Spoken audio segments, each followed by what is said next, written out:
Right, so thank you so much to everybody for joining us this evening. I'm Ellie Harrison. I'm the current chair of Get Glasgow Moving, and as I'm sure you know, our campaign is managed by a volunteer committee, and we've got several here tonight: Gavin, Miles, Susan, and maybe others that I can't see on my screen. But thank you so much for coming. This is our second members event this year. We held one last year as well, and we're hoping to organise an event every few months for you. The aim of this one is very specific. It is to provide you with all the information you need about Transport Scotland's consultation on the bus powers in the Transport Act 2019. Gavin's going to post a link to this webpage in the chat. We want to encourage you all to set aside time before the deadline on the 6th of October to respond to this consultation. The more passionate and informed responses that Transport Scotland get, the better. So as I said, we're recording this session and we're going to make it available afterwards to encourage you and others to respond to the consultation. So I'm just going to go over the format for tonight's meeting. So first of all, I'm going to do an introduction to the Transport Act and how the different powers can be used. Then I'm going to hand over to Susan, who's going to give you a bit more detail about the Transport Scotland consultation. And then finally, Gavin's going to tell you more about how to take action and what's next for the Get Glasgow Moving campaign. And then, as I said, hopefully there'll be at least 20 minutes for discussion at the end. So I'm going to start by giving a very brief history of the Transport Bill and how Get Glasgow Moving have been involved all along the way. This has been a very long campaign that dates back 5 years. At the end of 2016, just after Get Glasgow Moving had launched, we worked with Unite the Union to launch a petition, the Hoard the Bus petition, to the Scottish Parliament, calling for powers to be able to re-regulate the buses. That petition was submitted to the Petitions Committee in January 2017, and we had Ian Taylor from Transport for Quality of Life, who is one of our heroes. We're going to flag up one of his reports later, coming to present evidence to the Scottish Parliament.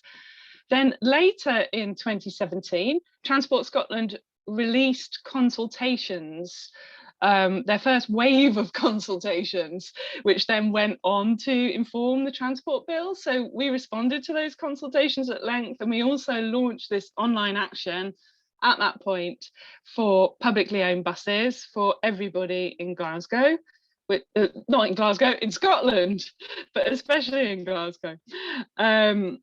Then the bill was launched in summer 2018, so the following summer. And we were quite disappointed with it, especially because it was essentially cut and paste from the English legislation, the Bus Services Act, which came into force in England in 2017.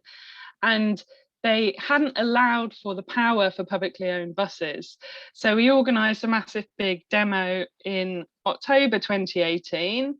We submitted our petition with over 10,000 signatures to the REC committee that was scrutinising the bill.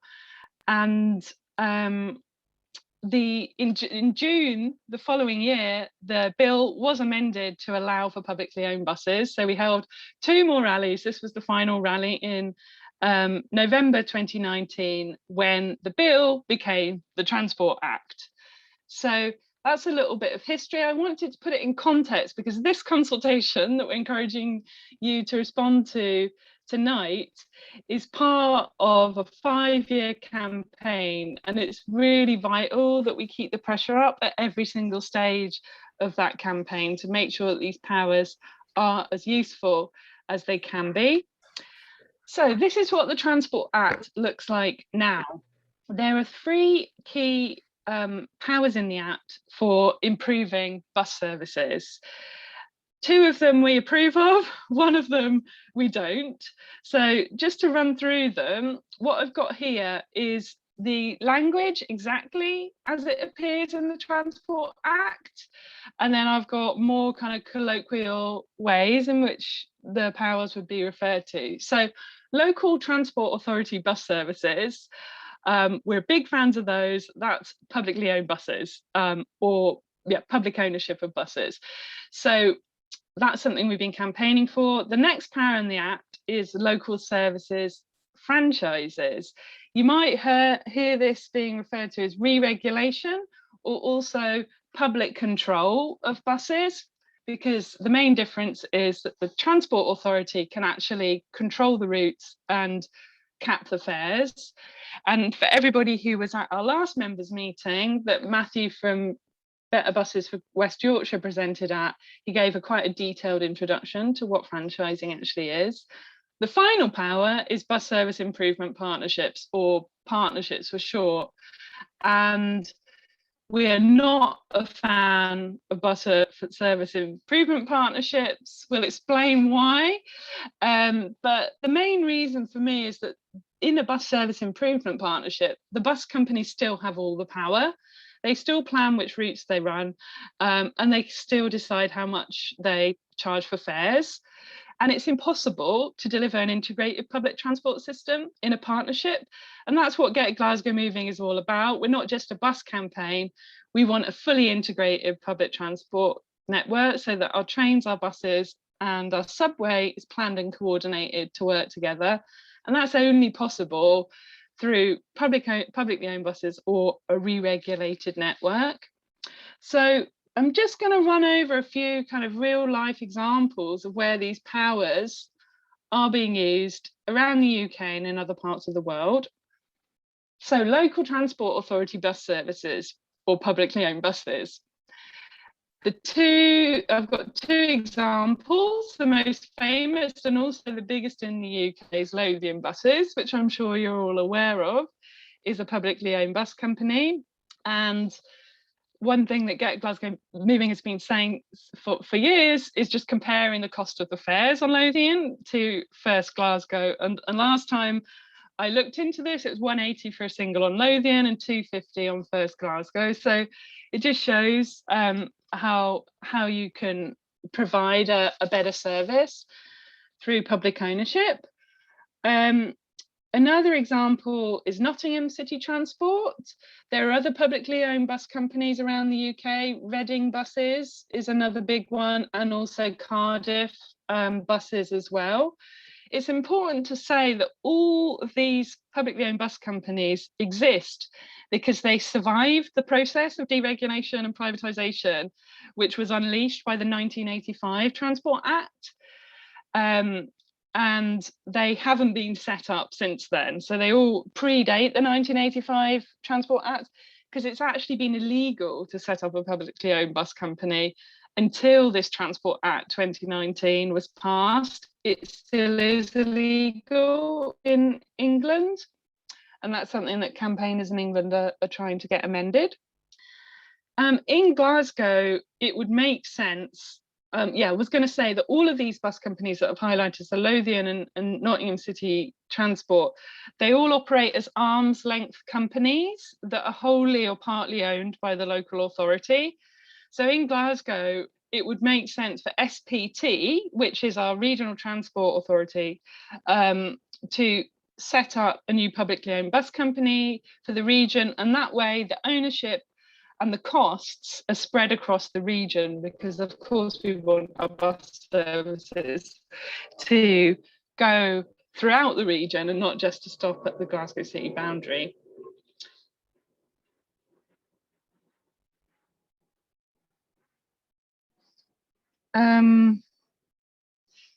And just to reiterate a point that Matthew made at our last members meeting, is that the powers in the Transport Act would allow local authorities to set up a new publicly owned bus company, but they would have to start small. The only way to kind of get a big operation up and running overnight would be to buy out one of the existing bus companies, and that really can only happen if the opportunity arose. So some of you will know First were saying they were going to sell up 2 years ago, but unfortunately they decided that they weren't anymore. So if a public bus company for Greater Glasgow was set up and started small, then you would need the network to be regulated for that bus company to stand any chance, because First and Stagecoach would try to destroy it because they have all the power at the moment. So that's why we recommend that this power for publicly owned buses is used in tandem with the franchising power. So I'll move on to franchising now, and I've just got 2 examples, both of which Matthew flagged up. The most famous, of course, is Transport for London, which is the transport authority that controls the entire bus network. So it plans the routes and it sets the fares. And because the Public Transport Authority controls the network, it can easily do an integrated ticket, and it can make sure that buses connect seamlessly with the underground and the trains and the other transport modes in London. And in Greater Manchester. Now, this one isn't up and running, but Greater Manchester announced that they were going to commit to re-regulating all of the buses in the region in March this year. So the franchising proposal for franchising framework is going to be rolled out over the next 4 years up until 2025. Got a little film. Greater Manchester is going on a journey in the biggest change to public transport in over 30 years. We are bringing our buses under local control. That means buses will run for you, the passenger, as part of a joined-up public transport system. It means you can make door-to-door journeys with simple fares and tickets that can be used on all buses and trams with the daily cap. It means being able to tap on and off for every journey, a single source for travel information, and a single identity across the network. It means accessible buses that are accountable to local residents and local communities.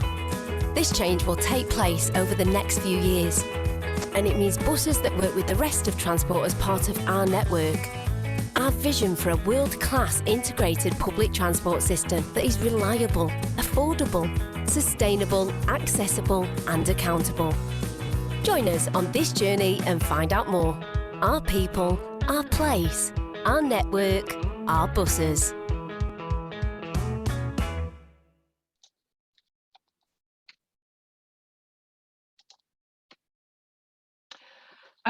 Yeah, so if you haven't seen that film before, we would love to see SPT come out with something like that. But obviously in Scotland, we've got this additional power for publicly owned buses. So we would like to see that power being used in tandem so that the existing private bus companies are regulated, and then you can have a public operator starting to run some sections of the network and then gradually taking over more and more of it. So this slide is from one of our favourite reports, Building a World-Class Bus System for Britain, and Gavin will paste the link to that in the chat. It just shows that although public ownership of buses and re-regulation or franchising, they're expensive to set up, they need quite considerable setup costs. Once they're up and running, it's actually a much more efficient way of running the public transport network. You actually save money in the long term by running buses in a regulated network or in full public ownership. So this gives you an idea of how much could be saved if all buses in Britain outside London were re-regulated. And then the next step, if everything was brought back into public ownership, you'd save even more. So that's important to flag up. And hopefully Gavin's got the link to this in the chat now. I do recommend you download this report. There's lots of great examples of public transport networks in other parts of the world. So I just wanted to flag up 2 of them. One is the public transport network in Vienna in Austria, and this explains how it's kind of set up, but this is similar to what we're advocating. So it's a public transport authority plans the whole network, and then they have a separate public operator which runs the majority of the services, but they still allow a few private companies to contract out some of the areas of the network. So a system like that would work very well in Greater Glasgow.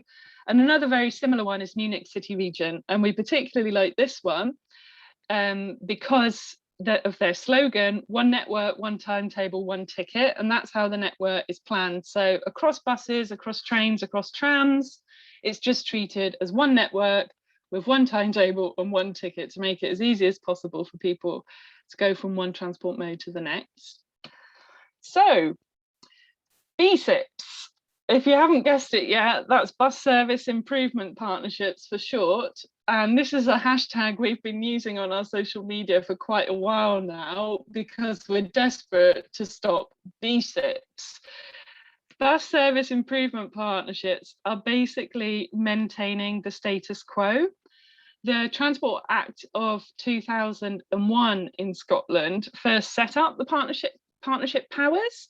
So basically we've had the partnership powers for 20 years, and you'll all know what, you know, the passenger numbers have just been declining during that time, and fares have been going up way beyond inflation. So they're obviously not working. So the last thing we want to do is try another. Got some really great quotes.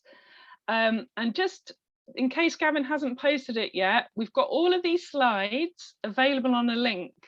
So we'll put that in the chat a few times, but Gavin will put that in now. So you should be able to copy and paste any of this stuff you want to put into your response to Trans Scotland. But this is a really great quote, which just shows that no partnership model, no matter how it is framed. So in England, they're called enhanced partnerships. In Scotland, they're called bus service improvement partnerships. Basically the same thing. It cannot achieve the transformative change that we want. And that is because it doesn't allow the local authority to plan and deliver a comprehensive area-wide bus network. And then this goes on to say you can't deliver an integrated ticket, can't allow timetables and services to be coordinated, it can't guarantee network stability, easy to find comprehensive information, and it cannot enable the costs of concessionary fares to be brought under control. So we want to resist it at all costs. Some of you hopefully were at our launch event for the brilliant report written by the former UN Special Rapporteur Philip Alston.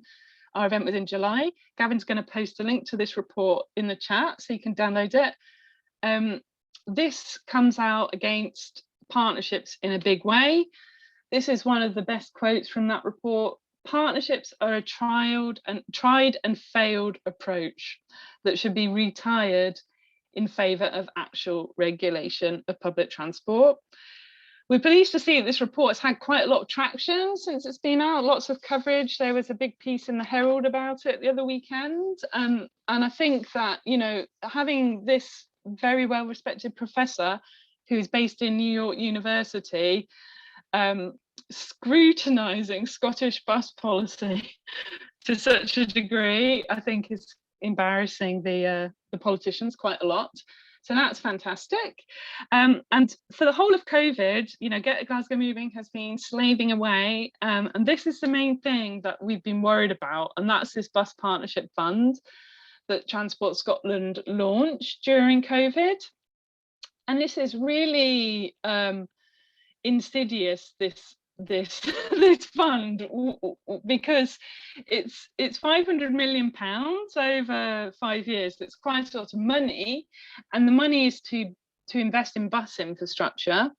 But the issue is that local authorities have to be working towards a partnership to be able to access this money. So this is essentially a massive bribe to local authorities to go down the partnership route. So we've been trying to create as much awareness as we can about this fund and how stupid it is, and to make the case for the other two powers in the Act to be funded as, you know, to have a massive support package behind them like the BSIPs do. So before I hand over to Susan, I've just got one more screenshot from the Transport Scotland website. This is specifically about the consultation, just to flag up the 3 different ways that you can respond. So hopefully Gavin's put the link to the consultation in the chat. There's an online form which you can fill out, which is quite a lot of questions. I think I counted 53 questions, and they're very, very technical. That's why we've organised this meeting. Then there's two other options. You can email them, so you can just write a much more free-flowing email, which is what we think is probably more suitable in this instance. Or you can even write a letter. So I think probably the best way for you to approach this is to write an email, and Susan's going to go over some of the key points that you would aim to cover in your email.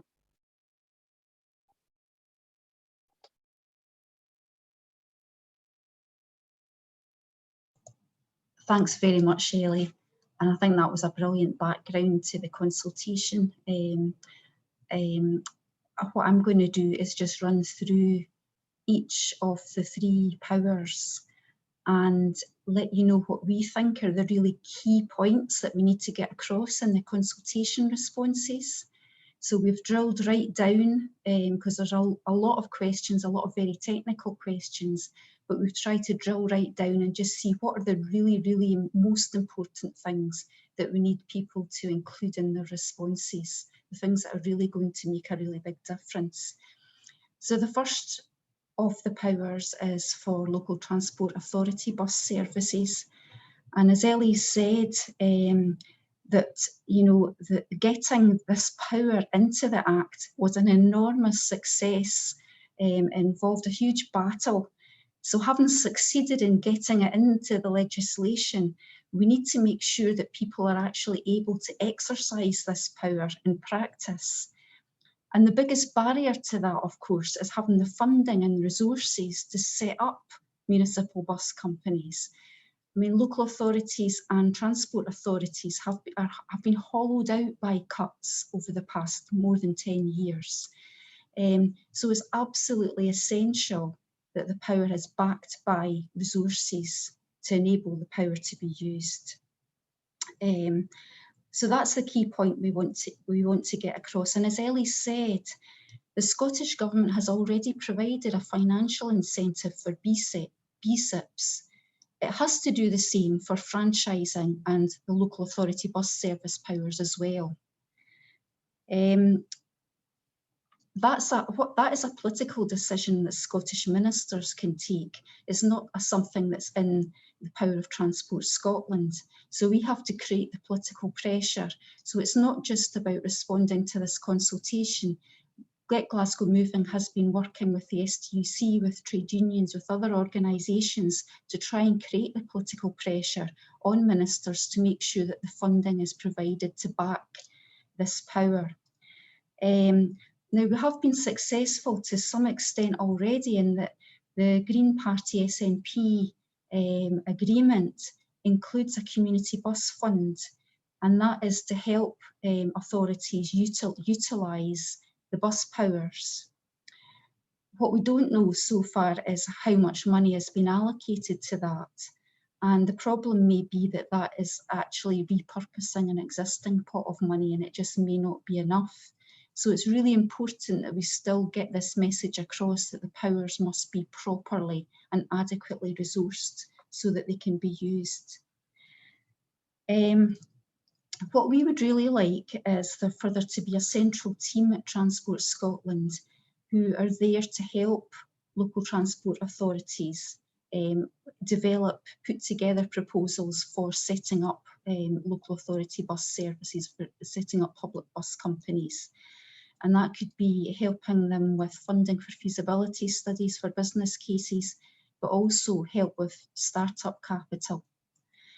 And we also need to think in terms of the Scottish National Investment Bank, which already exists, which is a publicly owned bank, which could be prioritising support for local authority bus services under its climate change strategic goals. So that's something that we should be raising as part of this consultation. And as Ellie has said, the Scottish TUC has launched a campaign, Our Climate, Our Buses, which is calling for this power to be backed with funding.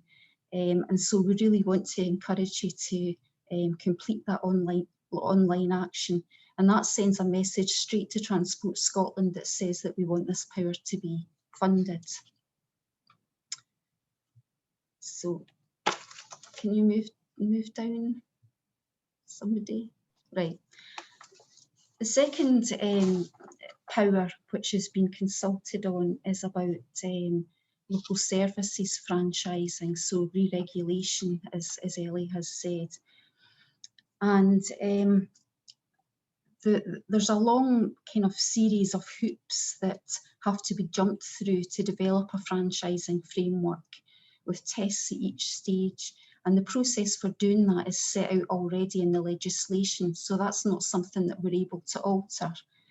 The really key thing is for us is who makes the final decision on franchising proposals, and also that local transport authorities are actually the funding and resources are made available to them to go down the franchising road in the first place, as Ellie has said. So it's funding, but it's also influencing who makes the final decisions on these franchising proposals.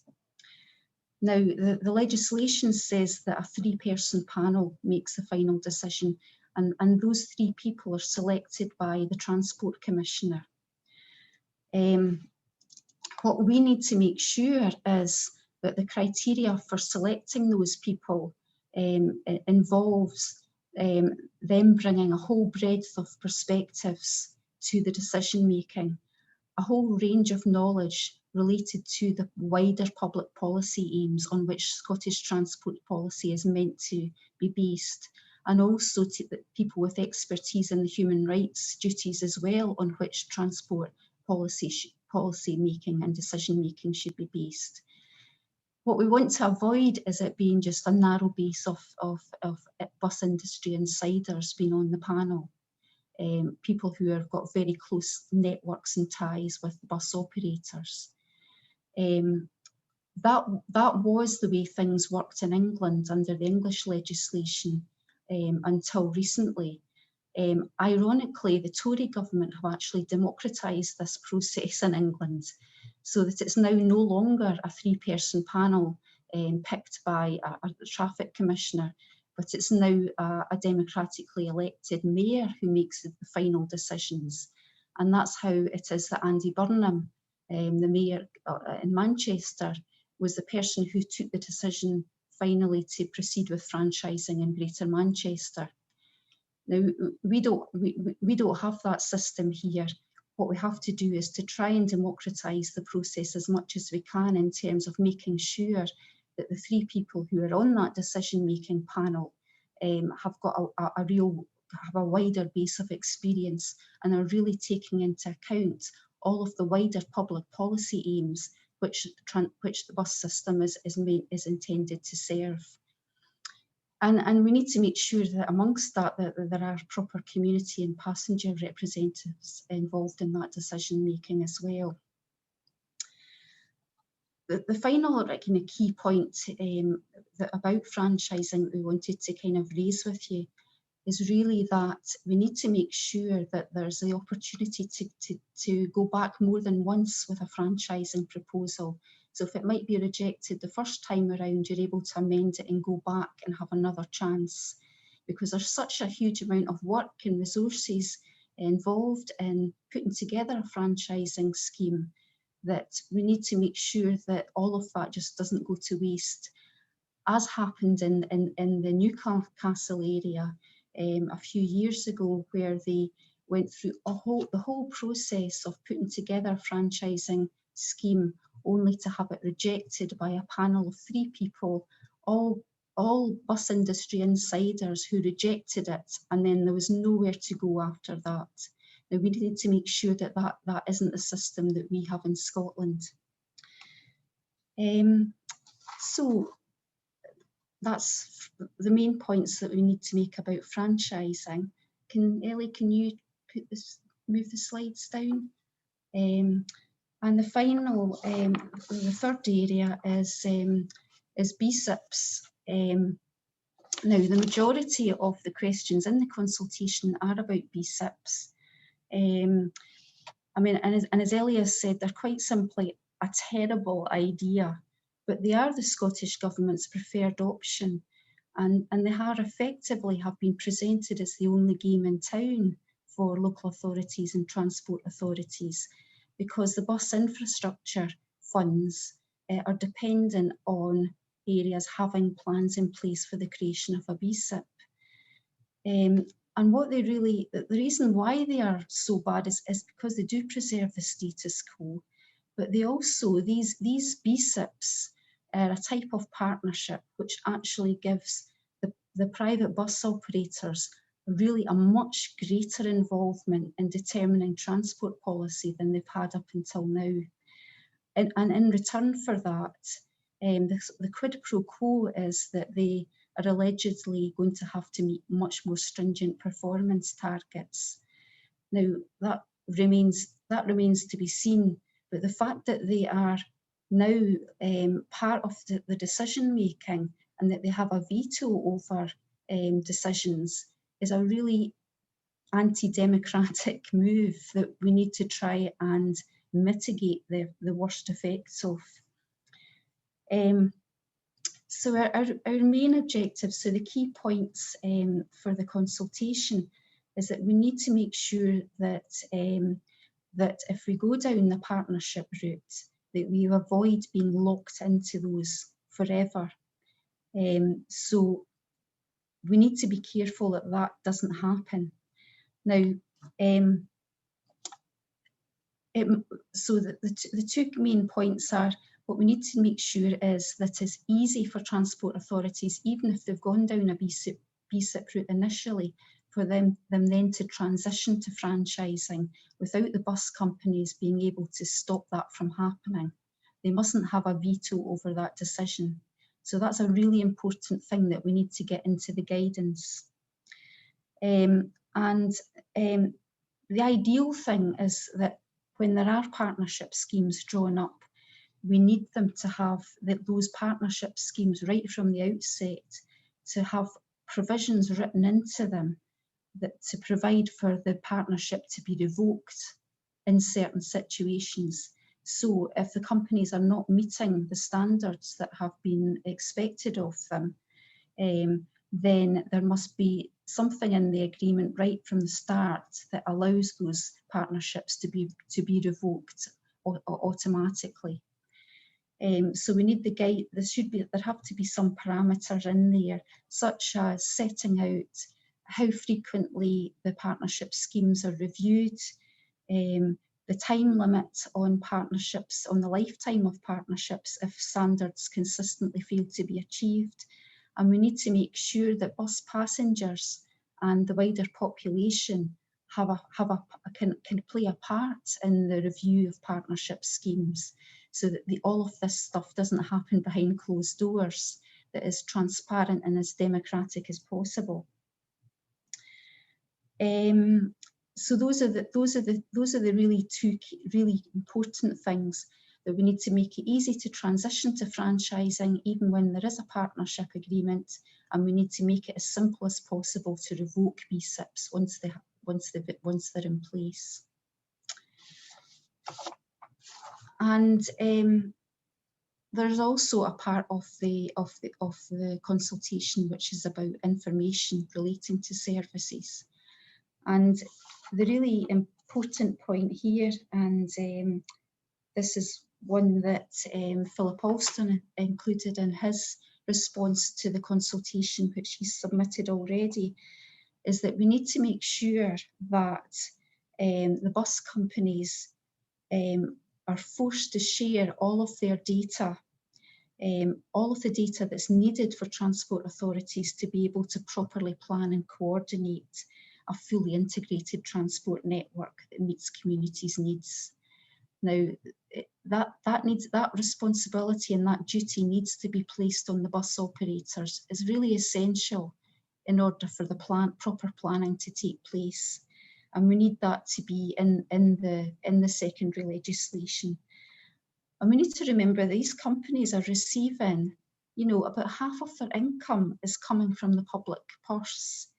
So they need to be made subject to the same freedom of information requirements as other public bodies or other bodies who are delivering public services. That's also a really important point that we need to get in around information. So that's all I would say there. And just to sum up the three key messages on local transport authority bus services, we must make sure that there's the financial support to allow this power to be exercised. On BSIPs, we need to make sure that, that there's the ability to transition to franchising. Even when a partnership has been set up, we need to make sure that bus operators don't have a veto.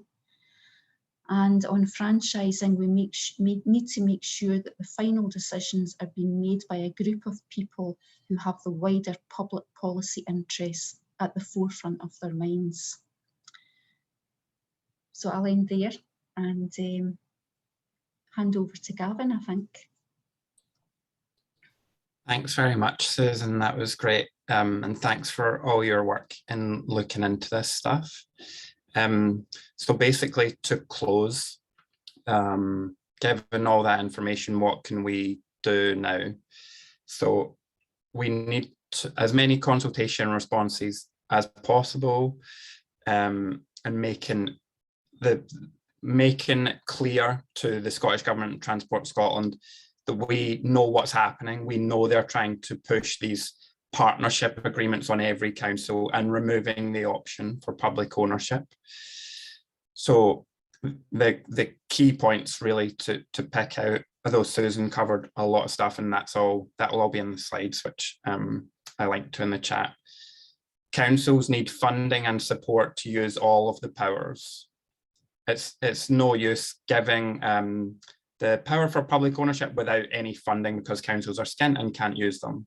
Funding and central support, so staff in the Scottish Government who are working with councils to start publicly owned bus companies, that's essential. We can't be locked into a BSIP, a bus partnership with private operators for years. These are supposed to last 7 years. So that's outlasting different council elections. That's taken us pretty much towards 2030, when there's a lot of climate targets, which we won't reach if private bus companies are allowed to set the tune. So locking in councils to these BSIPs gets us nowhere. And then that last point that Susan was making, that the franchising panel, so this is a small number of people that decide on a council's franchising arrangements, that can't just be bus industry insiders. I'll just post again the email address for the consultation in the chat. And then, oh yeah, and I've also said, if you, once you write your consultation response, it's good to tell people about it, particularly your ward councillors. Maybe just forward your response to them, explain why you think this is important and what you would like them to do about it. Okay, so Ellie, do you want to move to the next slide? So I just want to put this in the context of everything that's happening. So the consultation closes on 6th of October. So we've got a little while. We've got a little while to take in what we've talked about this evening. It's got about a month until the consultation closes. Then at the start of November, the first 2 weeks in November, is COP. This is the UN climate talks are happening in Glasgow. And it's obviously going to be a huge event in lots of different ways, but transport's our biggest source of greenhouse gas emissions. Talking about climate in Scotland means changing the transport system, means thinking about public transport not as a profit-seeking industry, but as a public good. And so these sorts of issues need to be central to how we're thinking about COP and the kind of activity that we're doing around it.